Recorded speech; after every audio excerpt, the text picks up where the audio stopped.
આજે ચૈતર વસાવા જેલમાંથી બહાર અને તેનું ભવ્ય હાથી ઉપર સ્વાગત કરવાનું છે।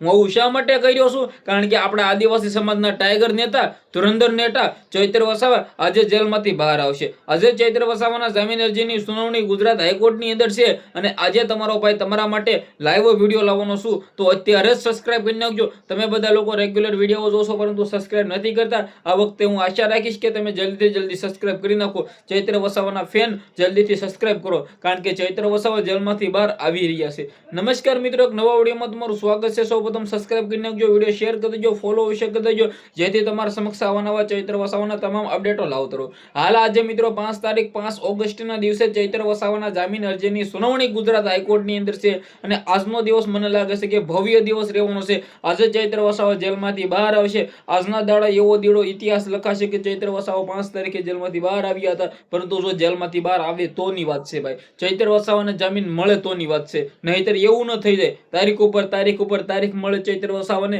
અને જામીન ન મળે। આજે પણ ક્યાંક ને ક્યાંક તારીખ ન પડી જાય, પરંતુ આજનો દિવસ ચોક્કસ મને લાગી રહ્યું છે કે જેલમાંથી બહાર આવવા જોઈએ। 100% બહાર આવી રહ્યા છે અને બિલકુલ આદિવાસી સમાજના લોકોએ આશા રાખવી જોઈએ કે આપણા ચૈતર વસાવા જેલમાંથી બહાર જલ્દીથી જલ્દી આવી જવા જોઈએ। અને આજનો દિવસ ઈ છે કે જે દિવસે ચૈતર વસાવા જેલમાંથી મુક્ત થવા જોઈએ।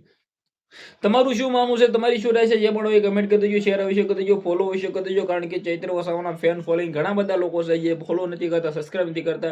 આઈ હોપ કે તમે આ વખતે ફોલો કરી નાખશો, કારણ કે તમારા સમક્ષ અપડેટ લાવતો રહું। ચૈતર વસાવા જેવા જ જેલમાંથી બહાર આવે તમારા સમક્ષ પહોંચાડવાની જિમ્મેદારી મારી છે।